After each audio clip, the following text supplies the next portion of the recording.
I think that's smart. And then the second thing that comes to mind as companies mature a little bit, it's in the category of converting demand or opportunities to revenue. So closing revenue. And, you might be a founder that manages some salespeople. You might be a sales leader that manages a team of salespeople. And, this typically manifests in what I would describe as pipeline reviews, where this can either be ad hoc or casual, where it's sort of like, how's the opportunity with Perplexity going? And you get an update from the sales rep. Over time, it becomes a little bit more formalized where, my experience, and this was true even up to something like 12 months ago, you have this incredibly sophisticated RevOps influence process around, you have a 30-minute meeting with each of your sales reps. And in that meeting, there is within your CRM, all of the deals that have the sales rep notes that are like ready in different categories for you to talk about, each of the sort of risks and highest probabilities with the different deals. And then through that, you kind of get to a forecast. And, everything is like so perfect about this process. And RevOps has set up this like beautiful spreadsheet in CRM. The only problem is it's entirely wrong.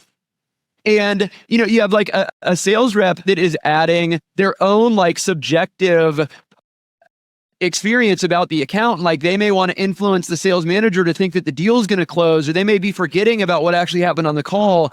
And, back to your point around trust, today you should have a model that is reading all communication with the buyer, the opportunity, the customer, and that's over generally email. You also should have an AI that is joining all of your calls.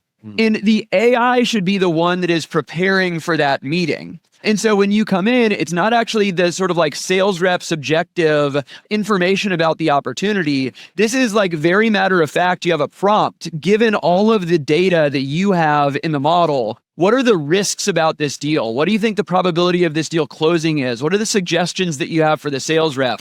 And so if you are not doing this today with a model, this like pipeline review, sort of pipeline hygiene type application, you are a bit behind in something that wasn't totally possible 12 months ago. Yeah.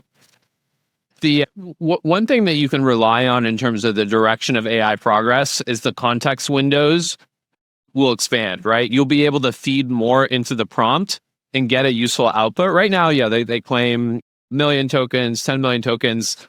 When you start going up to that size of input, the quality deteriorates on the output, but that's not, you have to assume it will get better. And yeah, you'll be able to just feed in, not necessarily train a new model, but just in the prompt, pass in every conversation you've had with a potential client and get that, honest readout and benchmark it against the other prospects. Okay, we're moving just so fast with the progression of the technology and in the way that people are coming up with applying it. And we talked about a lot of these things that even 12 months ago, they were either less good than they are today, certainly less trustworthy, or not possible. And in your seat, being at truly the cutting edge of you probably having even access to things that aren't available publicly today, if we're sitting here this time next year, I think it's, really hard to project out beyond 12 months. What are the types of things that you're excited about that we can expect over, the course of the rest of this year? Yeah.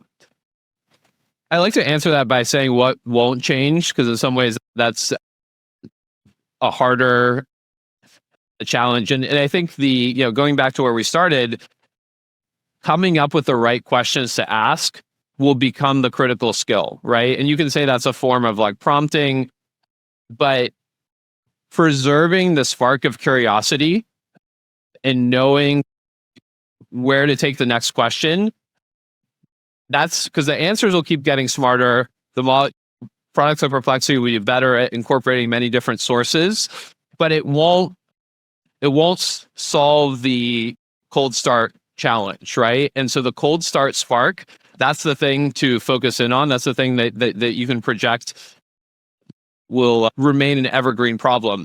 I think where we want to take the technology is to become a lot more proactive rather than being reactive, right?